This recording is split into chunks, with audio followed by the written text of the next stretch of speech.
Krishna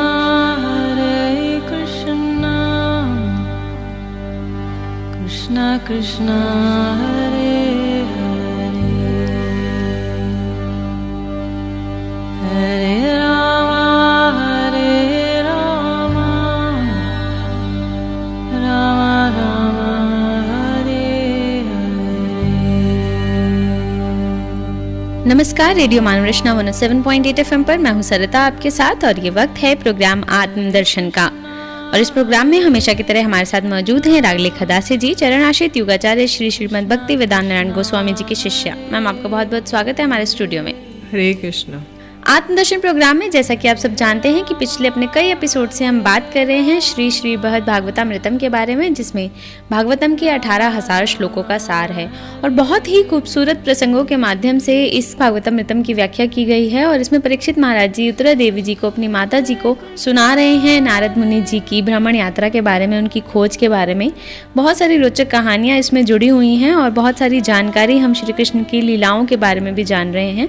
और अपने पिछले एपिसोड में हमने जाना कि किस तरह से नारद मुनि जी उद्धव जी के पास पहुंचे थे और उद्धव जी ने ये स्वीकार तो किया था कि हाँ वो कृपा पात्र थे, लेकिन उनका घमंड तभी चूर चूर हो गया जब वे ब्रिज गए और वहां पर ब्रिजवासियों के दर्शन किए और राधिका से मिले और गोपियों से मिले, तो उन्हें लगा कि मुझसे ज्यादा कृपा पात्र तो ये हैं। तो अब जानते हैं अपने इस एपिसोड में कि नारद मुनि जी क्या पहुंचे हैं ब्रिज और ब्रिजवासियों से मिलने के बाद उनकी क्या प्रतिक्रिया रही है, ये आपसे जानना चाहेंगे। जी, जब उद्धव जी ब्रजवासियों के गए, ब्रज में गए, तो ब्रजवासियों के दर्शन करके धन्य हो गए जी। और वो सोचने लगे कि मैं, भगवान ने मुझे ब्रज में भेज के मेरे प्रति संपूर्ण कृपा की है, इसलिए वो अपने को प्रभु का कृपा पात्र मानकर आनंद सागर में निमग्न हो रहे हैं जी। ब्रज में जाने मात्र से आनंद सागर में निमग्न होकर उन्होंने, उद्धव जी ने ब्रज गोपियों को प्रणाम करके ये गान किया था कि पृथ्वी पर इन गोपियों ने ही यथार्थ में देह धारण की है। एताम परम तनुभृता भुवि गोपवत्यो। कहते हैं कि इस पृथ्वी पर केवल गोपियों की ही, मनुष्य देह में अगर किसी की देह सार्थक है तो केवल गोपियों की है जी। और उन्होंने कहा आशा मोह चरण जुषाम्यम शाम, अर्थात उन्होंने कहा कि मैं आशा करता हूँ गोपियों की चरण की रेणु की, अर्थात जब ब्रज गोपियाँ श्री कृष्ण से मिलने, अभिसार करने के लिए जाएंगी तो उनकी चरण रेणु एक घास पे पड़ेगी। तो मैं एक घास, ब्रज का कोई घास, लता पता, औषधि बन जाऊं, जिससे कि जब वो जाएंगी तो उनकी चरण रेणु मेरे माथे के ऊपर पड़ जाए। उनकी, मतलब मैं उनकी चरण, उनके भाव का तिनका छीटा फूटा भी ग्रहण करने में समर्थ नहीं है। मैं उनके, कहते ना, पैर के नख के बराबर भी नहीं हूँ। तब उन्होंने बोला कि वंदे नंद ब्रज स्त्रीना पाद रेणु अभिक्षणशा, कि मैं उन ब्रज स्त्रियों को प्रणाम करता हूँ जो जिनकी पाद रेणु के मैं वंदना करता हूँ जी। और उनकी धूली कणा को बार बार मैं वंदना करता हूँ। तो इसलिए बोल रहे हैं कि वे सभी को भली भांति ज्ञात है कि अतः मेरी तुलना में श्रीमती राधिका आदि गोपियाँ भगवान श्री कृष्ण की अधिक कृपा पात्री हैं। ये केवल निगूढ़ सिद्धांत ही नहीं बल्कि सर्वत्र सुप्रसिद्ध है, क्योंकि इस स्थान पर इससे अधिक कुछ भी कहने में असमर्थ हूँ। अतः आप इस वृत्तांत को सुनने की उत्सुकता का परित्याग करें। अब वो नारद जी से कह रहे हैं उद्धव जी कि आप, अब मैं और कुछ भी नहीं कह सकता, अब आप और इतने उत्सुक मत होइए कि आगे क्या हुआ ब्रज में।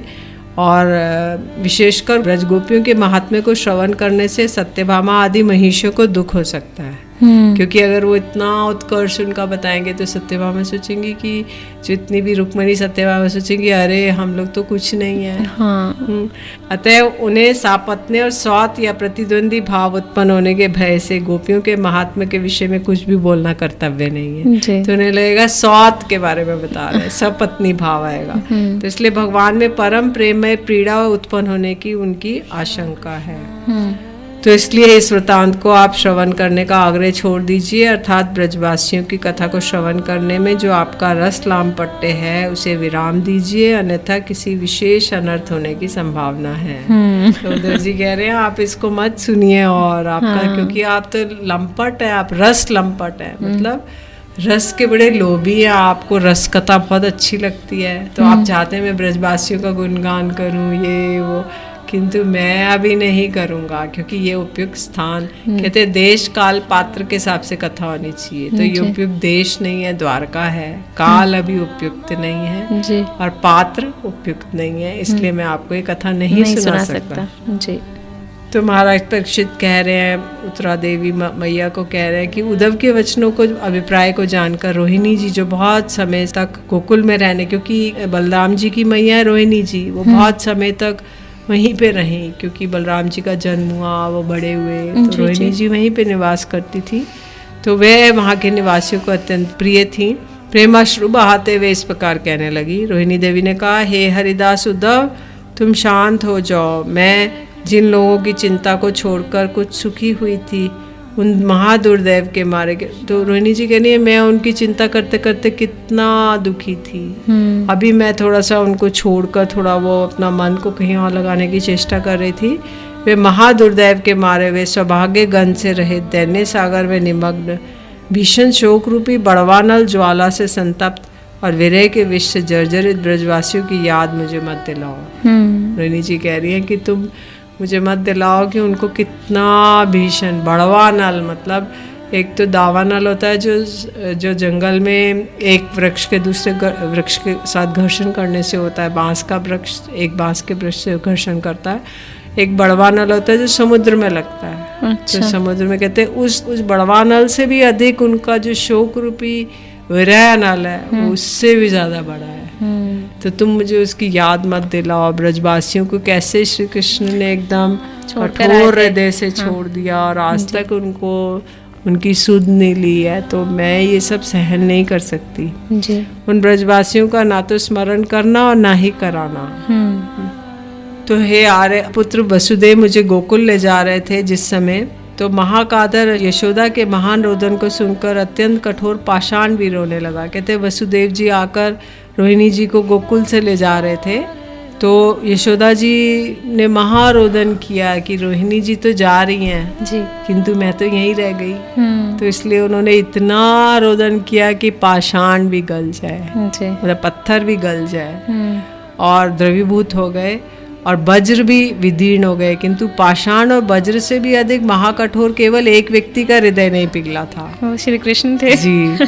तो वो कह रहे हैं देखो पत्थर और वज्र तो इतना कठोर था कि इसको किसी तरह से हम तोड़ नहीं सकते, हथौड़े से किसी भी तरीके, और पत्थर को भी नहीं तोड़ पाते हैं। तो कहते हैं पत्थर और ब्रज से भी अधिक महाकठोर हृदय किसका हुआ। तो कहते हैं अन्य गोपियों के विषय में कौन वर्णन कर सकता है, अर्थात क्या स्त्री क्या पुरुष कोई भी उनकी वीर्य दिशा का वर्णन नहीं अपने मुख से नहीं कर सकता। मैं नहीं कह सकती कि वे अब जीवित हैं कि नहीं, क्योंकि इतना वीर्य कौन सहन कर सकता है। और मेरे मथुरा में आने के उपरांत जब तुम्हारे प्रभु श्री कृष्ण गुरु संदीपनी मुनि के घर से मथुरा में लौटे, तब मैंने तुम्हारे प्रभु को उनके शोक आदि की आशंका के भय से अति संक्षेप में वृंदावन का करुण वृत्तांत सुनाया था। यद्यपि मैं जानती थी कि इसका कुछ भी परिणाम नहीं होगा, तथापि मैंने दुखी होकर कहा था। मेरी बात को सुनकर भी तुम्हारे प्रभु का चित्त विभूत नहीं हुआ। इसका प्रमाण ये है कि उन्होंने तुम्हें गोकुल भेजा था। तो कहते हैं मैं रोहिणी जी कह रही है कि मथुरा जाकर जब वो संदीपनी मुनि गुरुकुल से लौटे तो मैंने उनको कहा कि देखो वो लोग जीवित नहीं रहेंगे विरह के कारण, किंतु फिर भी इनका चित्त नहीं पिघला और उन्होंने तुम्हें भेजा उद्धव, तुम्हें भेज दिया सांत्वना देने के लिए। स्वयं नहीं जा सकते थे क्या? तो कहते हैं कि विरह से पीड़ित ब्रजवासियों को सांत्वना देने स्वयं नहीं गए, तथापि ब्रजवासियों के कल्याण की आशा से तुम्हारे प्रभु ने जो संदेशा और जो संदेश चातुरी की, उस संदेश से ब्रजवासियों का विरह और भी अधिक बढ़ गया। उनको किंचित मात्र भी सांत्वना नहीं मिली। तुम जिस अभिप्राय से ब्रजवासियों के प्रति अपने प्रभु की परम कृपा के विषय में वर्णन करने जा रहे हो, क्या उस कृपा का यही लक्षण है?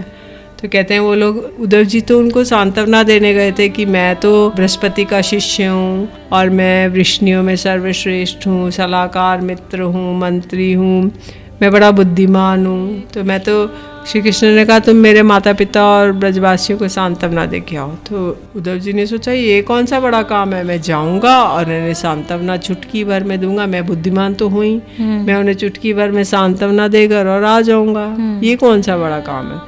लेकिन जब वो वहाँ गए तब उन्हें पता चला कि ओहो इनकी क्या भाव दशा है, इनको तो मैं सांत्वना नहीं दे सकता।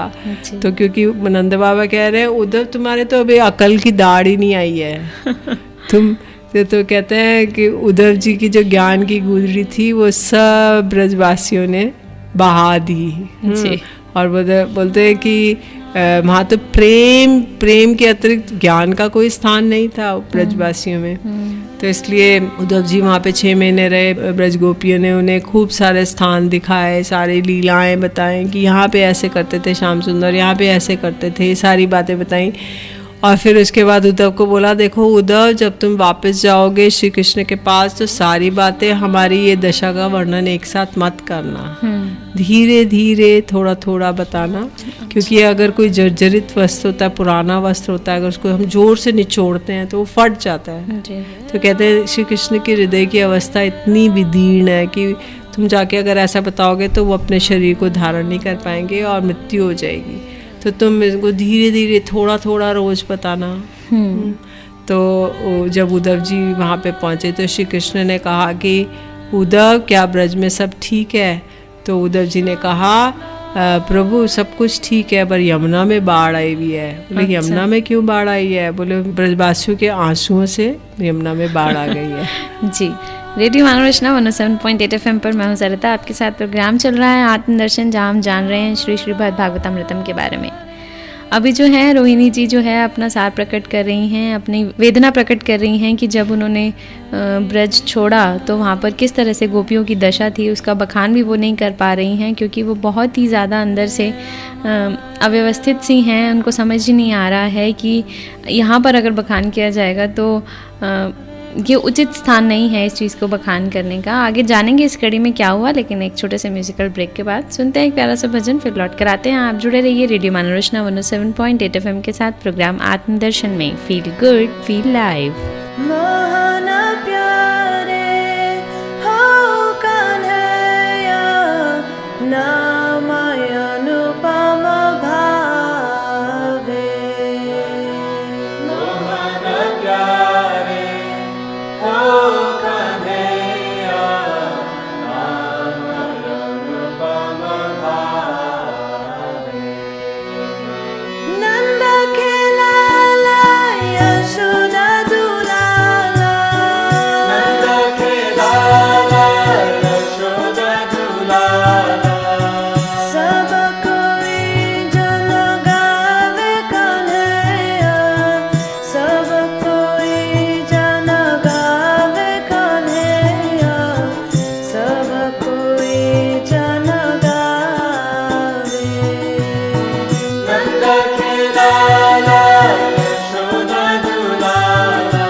Krishna Hare Hare Hare Rama Rama Rama Hare Hare।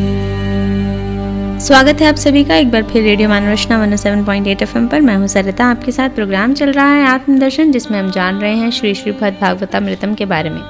और नारद जी के समक्ष रोहिणी जी जो हैं वो अपना दुख व्यक्त कर रही हैं कि जब उन्होंने ब्रज छोड़ा तो किस तरह से गोपियों की दशा थी, उसका बखान भी वो नहीं कर पा रही हैं कि इतनी बुरी दशा थी। और जहाँ पर जो उद्धव जी हैं, जब वो वहाँ गए थे उनको सांत्वना देने, तब भी उनका घमंड चूर चूर हो गया कि वो सांत्वना भी नहीं दे पाए, और उनका प्रेम भाव देखकर उनका अपना जो सर्वश्रेष्ठ कृपा पात्र होने का भ्रम था वो भी दूर हो गया।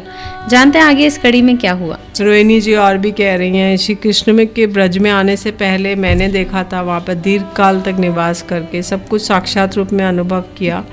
और श्री कृष्ण के ब्रज में आने पर पूतना से आरंभ कर केशी दैत्य तक जिन असुरों ने बार बार उपद्रव मचाया था, मैंने उन सबको प्रत्यक्ष देखा है। केवल दैत्यों द्वारा उपद्रव हुआ ऐसा नहीं है, बल्कि वरुण, इंद्र आदि देवताओं ने भी क्रमशः नंद महाराज का हरण किया और मूसलाधार वर्षा की। जो वरुण देवता थे उन्होंने द्वादशी के दिन नंद बाबा का हरण कर लिया, क्योंकि अच्छा। वरुण देवता श्री कृष्ण के दर्शन करना चाहते थे। तो जब वरुण देवता वहाँ चले गए, सारे ब्रज में हल्ला मच गया, न बाबा तो डूब गया, बाबा तो डूब गया। तब फिर श्री कृष्ण ने कूद के गए और उन्होंने वरुण लोक में पहुँचे। वहाँ देखा उन्होंने, वरुण देवता ने उनको प्रणाम किया, उनको बहुत से उपहार दिए, उनकी पूजा की, अर्चना की। बाबा ये सब देख रहे हैं। तो बाबा ने जब बाहर आए तो उन्होंने ब्रजवासियों ने कहा वरुण लोग कैसा है? तो उन्होंने कहा बड़ा वैभव है, और सब तो मेरे लाला की पूजा कर रहे थे। अच्छा। और उन्होंने इतने उपहार दिए, इतना वो किया। तो इसलिए बोलते हैं कि दैत्य लोग तंग नहीं कर रहे थे, जो देवता लोग थे, जैसे इंद्र था, उसने वो मूसलाधार वर्षा की तो भगवान को गिरिराज धारण करना पड़ा जी। और वरुण ने भी ऐसा किया क्योंकि वो उनके दर्शन करना चाहता था। तो इसलिए उन्होंने कहा बाबा को अगर ले लूंगा तो अपने आप श्री कृष्ण आएंगे पीछे पीछे उन्हें छुड़ाने के लिए। तो उनके दर्शन की वजह से उन्होंने उनका अपहरण कर लिया। अच्छा। और तो बोले कि जो अजगर आदि जो तिर्यक योनि के भयंकर प्राणियों में भी महान अनर्थ उत्पन्न हुआ था, जैसे सरस्वती के नद पर एक अजगर द्वारा नंद बाबा को निगलना। तो एक अजगर था, उसने नंद बाबा को निगल लिया था, तो अच्छा। यमुना के पास ही में। तब फिर श्री कृष्ण ने उनको निकाला और सब आदि उनकी रक्षा की। तो जो कालिया नाग था, कालिया नाग ने भी श्री कृष्ण से लड़ाई की और उनको तरह तरह से पीड़ित करने की चेष्टा की, उनको अपने फंदे में कस लिया और उनके ऊपर प्रहार किया, वो करने लगा। तब श्री कृष्ण ने उसके फन पे नृत्य किया जी। और कालिया जो था उसने बहुत सा वो कर दिया था, जल को दूषित कर दिया था। श्री कृष्ण ने उसके फन पे नृत्य करके उसको नथ के मतलब उसको अपने अनुकूल बनाकर और उसको वहाँ से भेज दिया। और फिर एक बहुत शकट था, शक्टासुर का वध किया जो शकट के रूप में आया था। यमल अर्जुन वृक्षों के गिरने से तुम्हारे प्रभु के देह पर अनेक प्रकार के उपद्रव हुए थे।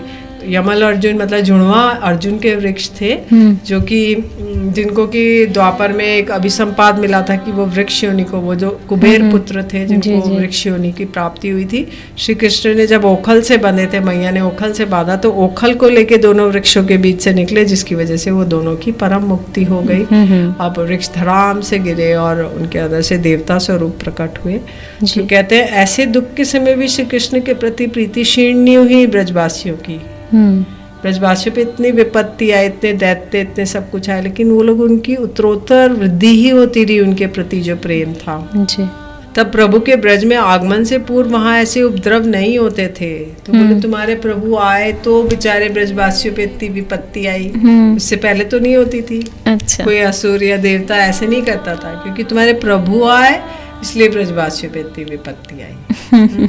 तो बोले, और ब्रजवासियों ने उस दुख के निवारण की कोई चेष्टा नहीं की और ना ही किसी प्रकार से कोई विचार किया जी। ब्रजवासी केवल श्री कृष्ण के कल्याण की चेष्टा करते और अपने दुखों को दूर करने की चेष्टा नहीं करते थे। वो केवल सोचते, मैया सोचती ओ मेरे लाला का रक्षा हो जाए, मैं तो इतना एक बुढ़ापे में तो मुझको एक लाला प्राप्त हुआ, और वो भी देखो रोज प्राय सब इसका अनिष्ट करने में लगे रहते हैं, किसी तरह से पल जाए, बस बड़ा हो जाए तो तब मेरे हृदय शांत होगा जी। तब वो कहते हैं कि जैसे जादूगर है वो दूसरे लोगों को मोहित करता है, ब्रजवासी भी कृष्ण की माया द्वारा मोहित होकर सदैव उन्हीं के कल्याण की कामना करते हैं।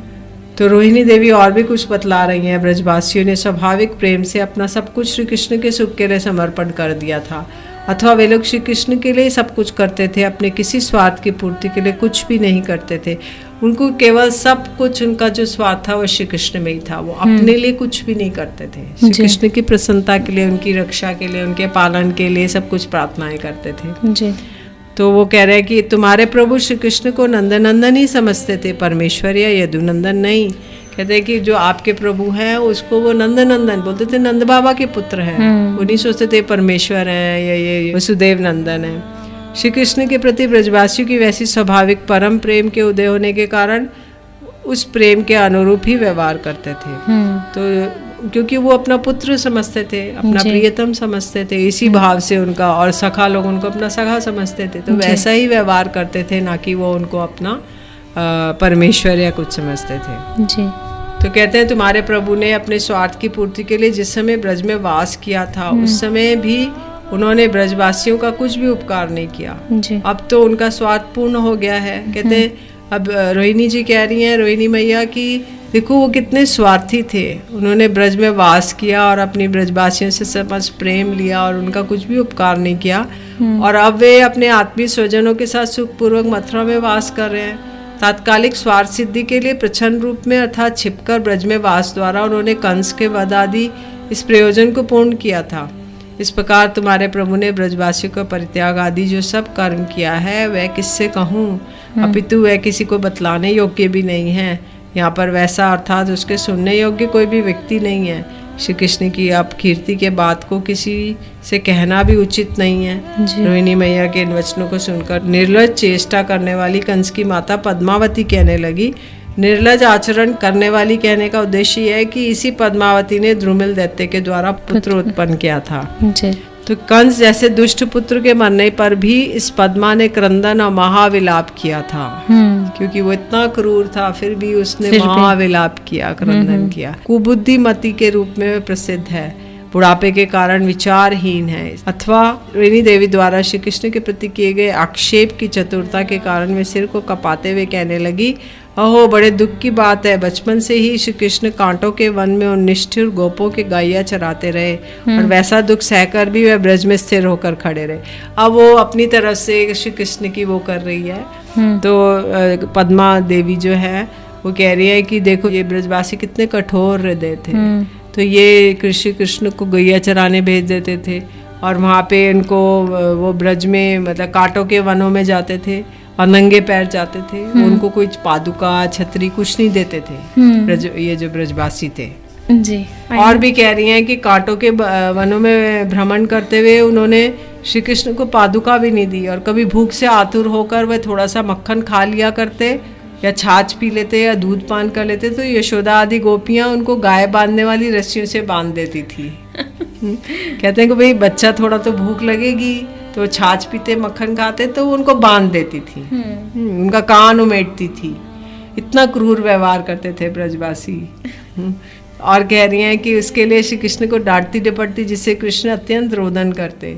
ये कथा श्रीमद् भागवतम में प्रसिद्ध है। हे यशोदे, तुम्हारा ये पुत्र असमय में ही बछड़ों को खोल देता है और फिर डांटने डपटने पर हंसता रहता है।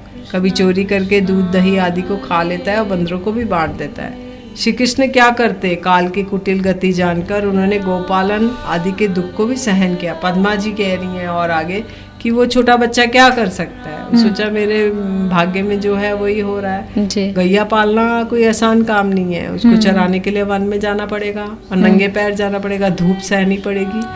तो उन्होंने बोला कि अबोध बालक होने से इन्होंने भूषण दुख को सहन किया और काल की गति कहने से कंस की वंचना के लिए छिपकर वास करने के लिए ही न तुम्हारे इन दुखों को सहन किया। बोले क्योंकि उन्हें कंस को वध करना था, छिपना था। अगर छिपते नहीं तो कंस उनको मार डालता, इसलिए छिपने की वजह से वो ब्रज में जाके वास कर रहे हैं। इसलिए उन्हें काल क्षेप करना था, काल का समय व्यतीत करना था, इसलिए उन्होंने ऐसा किया।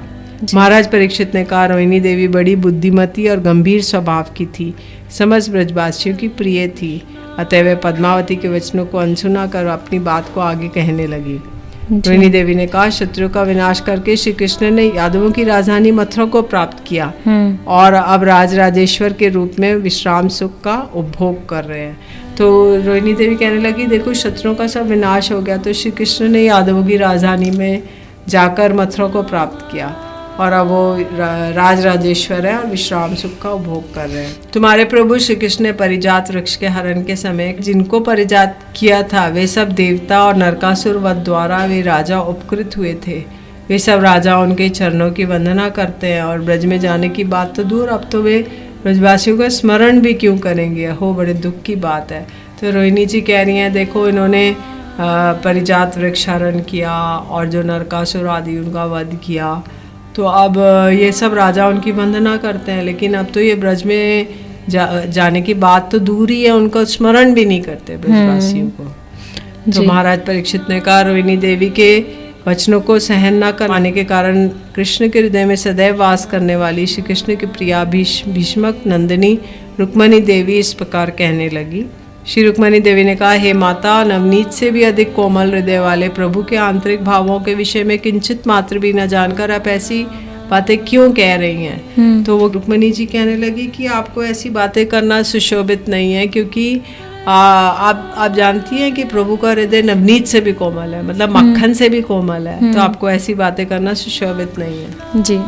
तो बोल रहे, हे माता, जागृत अवस्था की तो कहना है क्या, प्रभु तो रात्रिकाल स्वप्न में भी वृंदावन की न जाने क्या क्या बातें करते हैं। कभी वो प्रीतिपूर्वक मधुर स्वर से गंगा यमुना धवला अपनी गैयाओं का नाम लेते हैं, गंगे यमुने धवला कालिंदी नाम लेके गैयों को पुकारते हैं। कभी वो प्रीतिपूर्वक मधुर से भी अधिक स्वर से सखाओं को बुलाते हैं, कभी अन्य गोपों को बुलाते हैं, कभी मनोहर वंशी वदन करते हैं, वंशी धारण के मुद्रा का अनुकरण करके ललित त्रिभंग ललित आकृति का अभिनय करते हैं। त्रिभंग अर्थात चरण हस्त और मुख कमल तीनों को टेढ़ा कर लेते हैं। तो उस निद्रा अवस्था में कभी कहते हैं, मैयारी मुझे माखन दो, कभी कहते हैं, हे राधे, हे ललिते, हे चंद्रावली, ये क्या कर रही हो, ऐसे कहकर मेरे वस्त्रों को खींच लेते हैं। रुक्मणी जी कह रही हैं। और मुझे कभी शयन करते हुए प्रेम अश्रुधाराओं से अपने तकिए को भी भिगो देते हैं जी। और कभी तो निद्रा भंग होने के उपरांत सहसा शैया से उठकर आठ स्वर में क्रंदन करने लगते हैं। हम सभी उनकी क्रंदन ध्वनि को सुनकर दुख और शोक रूपी महासागर में डूब जाती हैं